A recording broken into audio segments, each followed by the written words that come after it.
TN tax நேயர்களுக்கு வணக்கம். நான் உங்கள் அரவிந்த்குமார். ஒரு கனத்த இதயத்தோடையும் ஒரு தீராத மனவேதனையோடு தான் இந்த வீடியோ நான் ஸ்டார்ட் பண்ணுறேன். இன்னும் எத்தனை அம்பேத்கர், எத்தனை பெரியார் இந்த மண்ணுக்கு தேவை? இங்கே இருக்கக்கூடிய இந்த சாதி அப்படின்ற ஒரு இழிவை நம்ம மக்கள் மனசுலேருந்து தூக்கி எறியவும், அவங்க தலைக்கு மேலே சுமந்துட்டு இருக்கிற அந்த குலப்பெருமை என்ற கிரீடத்தை மண்ணோடு மண்ணாக போட்டு உடைக்கவும் இன்னும் எவ்வளோ காலம் ஆகும்னு தெரியல. ஏன் இவ்வளோ ஆதங்கமாக இருக்குன்னா, நெல்லையை சேர்ந்த அந்த மென் பொறியாளரான பட்டியலினத்தை சேர்ந்த கவின் செல்வ கணேஷ் அப்படின்ற இளைஞர், அவர் அந்த இனத்தில் பிறந்ததால், அந்த குலத்தில் பிறந்த ஒரே காரணத்திற்காக அவர் படித்து நல்ல ஒரு பணியில் இருக்கக்கூடிய சூழ்நிலையும் கூட, நீ இந்த குடும்பத்தில் பிறந்தவன், இந்த சாதியில் பிறந்தவன் அப்படின்ற ஒரு காரணத்துக்காக துடிக்க துடிக்க கொல்லப்பட்டிருக்கார். இதுதான் நெஞ்ச உழுக்குது. இன்னும் எத்தனை ஆணவ கொலைகள் இந்த சாதியை ஒழிக்கிறதுக்கு ஒரு நீண்ட நெடிய பட்டியலே இருக்குது.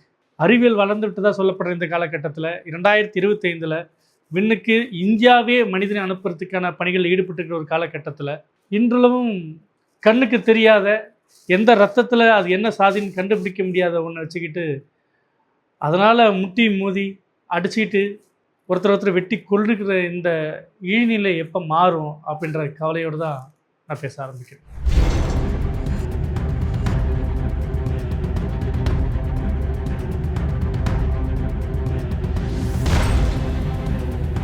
விஷயம் என்னன்னா, தூத்துக்குடி மாவட்டம் ஏரல் பக்கத்தில் ஆறுமுகமங்கலம் அப்படின்ற ஒரு கிராமம்.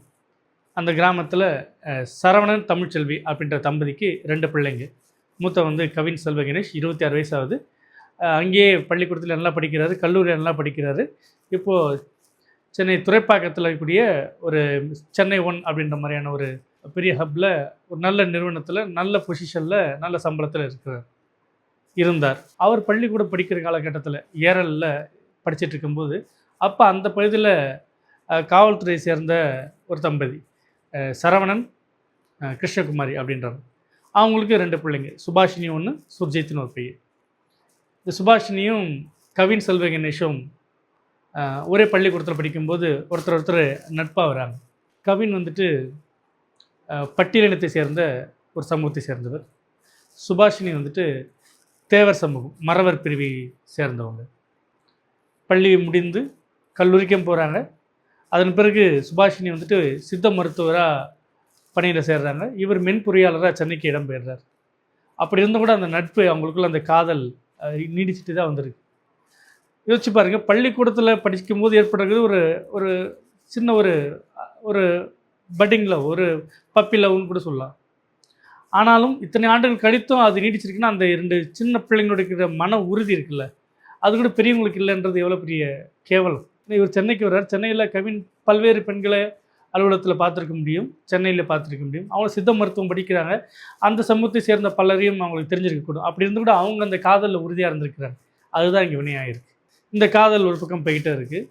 இந்த காதலை வந்துட்டு பெண் தரப்பினர் வழக்கம் போல் அதை சாதி பெருமையை காரணம் காட்டி, நான் வந்துட்டு இந்த சமூகத்தை பிறந்தவன், நீ இந்த சமூகத்தை பிறந்தவன் அப்படின்ற மாதிரியான சில எதிர்ப்புகள் இருந்திருக்கும் போல். இதுக்கு நடுவில் தூத்துக்குடி ஏரல்லேருந்து இடம்பெயர்ந்து நெல்லை கேடிசி நகருக்கு வந்துடுறாங்க சரவணனும் கிருஷ்ணகுமாரி தம்பதியினர். சரவணன் வந்துட்டு ராஜபாளையம் பெட்டாலியன்லேயும், கிருஷ்ணகுமாரி வந்துட்டு மணிமுத்தார் பெட்டாலியன்லையும் சார்பு ஆய்வாளர்களாக போலீஸில் வேலை செய்கிறாங்க. பார்த்துங்க, 2 பேர் சப் இன்ஸ்பெக்டர். அவங்க மைண்ட் செட்டே இப்படி இருந்ததுன்னா, அவங்களுக்கு முன்னாடி வரக்கூடிய விஷயங்களை அவங்க எப்படி நடுநடுவாக அணுகிருக்க முடியும்? ஓகேங்களா? அவங்க தம்பி சுர்ஜித், அதாவது கொல்லப்பட்ட கவினோட 2 வயது இளையவர் தான் சுர்ஜித். அவரும் கல்லூரிக்கெலாம் போயிருக்கார், படிச்சிருக்கார். இப்போது சென்னையிலேருந்து விடுமுறைக்காக தூத்துக்குடி போகும்போதெல்லாம் அங்கேருந்து பைக் எடுத்துகிட்டு பாளையங்கோட்டை கேடிசி நகருக்கு வந்துட்டு சுபாஷினியை பார்க்குறத கவின் வழக்கமாக வச்சிட்ருக்கார். இதுக்கு நடுவில் கடந்த 27ஆம் தேதி தன்னோட தாத்தா உடல்நிலை சரியில்லைன்ட்டு தகவல் வரவே சென்னையிலேருந்து வழக்கம் போல் சொந்த ஊருக்கு போகிறார் கவின்.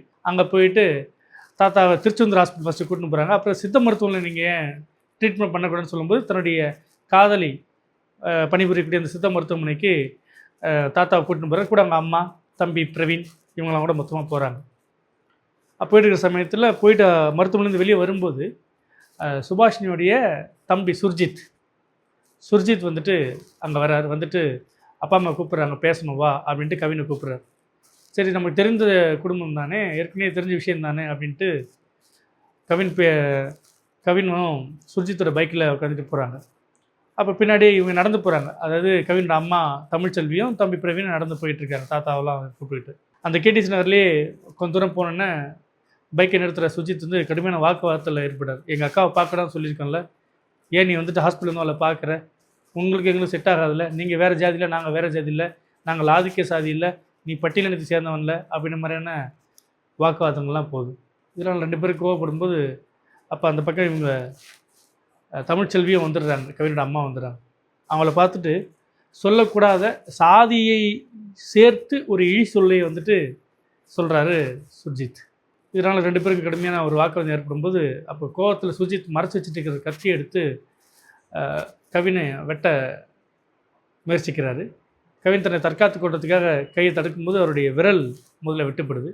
அப்படி இருந்தும் அவர் வெட்ட ஆரம்பிக்கிறார். பயத்தில் கவின் ஓட முயற்சிக்க சுர்ஜித் வந்து அவர் சரமாரியை தலையிலே வெட்டுறார். இந்த சம்பவ இடத்துலையே கவின் உயிரிழக்கிறார். இதை கண்கூடாக பார்த்துட்ருக்குறாங்க கவினுடைய அம்மா தமிழ்ச்செல்வி. அவங்க நடுநிலை பள்ளிக்கூடத்தில் ஆசிரியராக பணிபுரிகிறாங்க. தன் கண்ணு முன்னாடியே மகனை இரத்த வெள்ளத்தில் துள்ள துடிக்க வெட்டி கொல்லப்படுறதை பார்க்கக்கூடிய ஒரு தாயோட மனநிலை என்னவாக இருக்கும்?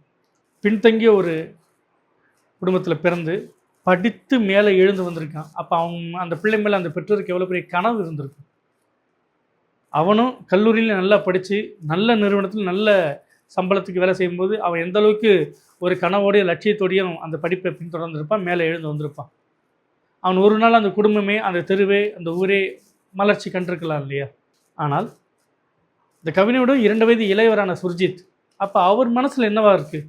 அவர் மூளை முழுக்க என்ன பூசி ரிப்பப்பட்டிருக்கு? நம்ம குலத்தால் பெரியவர்கள், நம்ம ஆதிக்க சாதி, நம்ம மேல் சாதி, நமக்கு கீழே இந்த சாதிலாம் இருக்குது, சாதிய படிநிலையில் நம்ம இங்கே இருக்கோம், நம்ம கீழே இவ்வளோ இருக்காங்கன்ட்டு.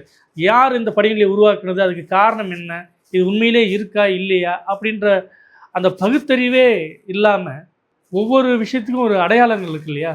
அறிவியல் பூர்வமாக நான் என்ன ரத்த வகையை சேர்ந்தவன்னு எனக்கு ஒரு அடையாளம் இருக்குது, என்னால் பிளட் டெஸ்ட் பண்ணி சொல்ல முடியும். என்னோடய உயரம் என்ன, என்னுடைய எடை என்ன, என்னுடைய அளவுகள், உடல் பருமன் எல்லாத்தையும் சொல்ல முடியுன்றப்போ இந்த சாதி எங்கே இருக்குது, என் உடலில் எங்கே ஒட்டிக்கிட்டு இருக்குது, என் மூளையில் எங்கே இருக்குது, என் சொற்கள் எங்கே இருக்குது, எப்படி இங்கே கண்டுபிடிப்பீங்க? ஆனால் இன்னும் கண்ணுக்கு தெரியாத இந்த சாதியை வச்சுக்கிட்டு அதை தன் குலப்பெருமைன்னு பேசிக்கிட்டு அவ்வளோ சின்ன பையன் 24 வயசில் அந்த பையன் மனசில் எவ்வளோ நஞ்சு விதைக்கப்பட்டிருந்தோ அது மரமாக வந்து அதில் அருவாளாக எடுத்துகிட்டு வந்து கவின் வெட்டியிருப்பான். வெட்டப்பட்டு கொல்லப்படுறான் கவின். இது பார்த்துட்டு பதறி போகிறாங்க. அப்புறம் நெல்லைப்பாளையங்கோட்டையிலேருந்துட்டு இன்ஸ்பெக்டர்லாம் வராங்க, விசாரணை பண்ணுறாங்க. விசாரணையில் அந்த சிசிடிவி காட்சிலாம் பார்க்கும்போதே சுர்ஜித் தான் பண்ணாரு தெரியுது. சுர்ஜித்தை பிடிச்சி மாஜிஸ்ட்ரேட்டில் அப்பீல் பண்ணுறாங்க. அவருக்கு 14 நாள் நீதிமன்ற காவல் விதிக்கப்படுது. அவர் சிறைக்கு செல்லப்படுறார். இந்த பொண்ணுடைய அப்பா அம்மா இருக்கிறாங்க இல்லையா, அவங்களும் சார் பாய்வாளர்கள் தானே, அவங்களுக்கு இதில் தொடர்பு இருக்குது, அவங்களுடைய தூண்டுதல் இதில் இருக்குன்ற மாதிரி தமிழ்ச்செல்வி ஒரு குற்றச்சாட்டை முன்வைக்கிறாங்க, இறந்து போன கவினுடைய அம்மா. அதன் பேரில் முதல்ல அவங்க பணியிடை நீக்கம் செய்யப்பட்டிருக்காங்க. விரைவில் அவங்களும் கைது செய்யப்படக்கூடும். ஆனால் இந்த ஆணவ படுகொலைகள், சாதி மறுப்பு திருமணங்களை செய்யக்கூடியவர்கள் தொடர்ச்சியாக நம்ம கோகுல்ராஜ், இளவரசன், சங்கர்ன்ட்டு பல்வேறு விஷயம் நம்ம பார்த்துட்டே வந்துட்டுருக்கு. அப்போ இது மாதிரி ஆணவ படுகொலைகள் செய்யப்படுறவர்களை தடுக்கிறதுக்கு ஒரு தனி சட்டம் ரொம்ப வருஷமாக இந்த அரசாங்கத்துக்கிட்ட முறையீடு வைக்கப்பட்டுக்கிட்டே இருக்குது. ஆனால் இனியும் ஒரு முறை கவின் போன்ற ஒரு அப்பாவி இளைஞன் காதல் செய்தான்ற ஒரு காரணத்துக்காக சாதியை காரணம் காட்டி ஆணவ படுகொலை செய்யப்படுறது இதுவே கடைசியாக இருக்குது. ஆணவ படுகொலையில் சட்டம் இயற்றப்பட வேண்டும். அந்த சட்டத்தின் கீழே கைது செய்யப்படுறவங்க பிணையிலே வெளியே வரக்கூடாது. அந்த வகையான கடுமையான தண்டனை சட்டப்பிரிவுகள் உள்ளடக்கியதாக அந்த சட்டம் இருக்குது. குறைந்தபட்சம் ஒரு சட்டத்தின் பார்வையிலாச்சும் ஒரு அச்சுறுத்தலாச்சும் அஞ்சியாச்சும் இப்படி இந்த சாதி ஷீல் பிடித்த மனதை உடையவர்கள் வந்துட்டு கொஞ்சம் அச்சப்படக்கூடும். திருந்துவாங்களான்னு தெரியாது, ஆனால் அவங்க கொஞ்சம் அச்சப்படக்கூடும். இந்த ஆணவ படுகொலை தடுப்பதற்கு இந்த கவின் படுகொலை வாயிலாகவே ஒரு கோரிக்கையாகவே தமிழ்நாடு அரசுக்கு இதை வைக்கிறோம். ஆணவ படுகொலை தடுக்க ஒரு சிறப்பு சட்டம் அவசரமாக இயற்றப்பட வேண்டும். இந்தியாவிலேயே பொருளாதாரத்தில் முன்னேறி வரக்கூடிய ஒரு மாநிலமாக இருக்கும், கல்வியில் முன்னேறி வரக்கூடிய ஒரு மாநிலமாக இருக்கும், தொழில் முதலீடுகளில் முன்னேறி வரக்கூடிய மாநிலமாக இருக்கும், உயர்கல்வியில் முன்னேறி இருக்கக்கூடிய ஒரு மாநிலமாக இருக்கும். பெண்களும் சம வாய்ப்பு பெறணுன்ற இடத்துல பல்வேறு எல்லைகளை நம்ம தாண்டி உடைச்சிருக்கோம். அப்படி இருக்கும்போது கூட இன்றளவும் சாதியை காரணம் காட்டி ஒரு 26 வயது இளைஞன் கொல்லப்படுறதை இந்த சமூகத்துக்கான ஒரு கேள்வியாக, இந்த சமூகத்துக்கான ஒரு அறைகோலாக தான் நம்ம எடுத்துக்கணும். கவின் கொலையே இந்த ஆணவ படுகொலையின் இறுதியாக இருக்க வேண்டும். கூட்டு மனசாட்சியோட தமிழ் சமூகம் இதை சிந்தித்து பார்க்க வேண்டும். இது போன்ற சமூக அக்கறை கொண்ட பதிவுகளை நம்ம டிஎன் டாக்ஸ் யூடியூப் சேனலில் தொடர்ந்து பாருங்கள்.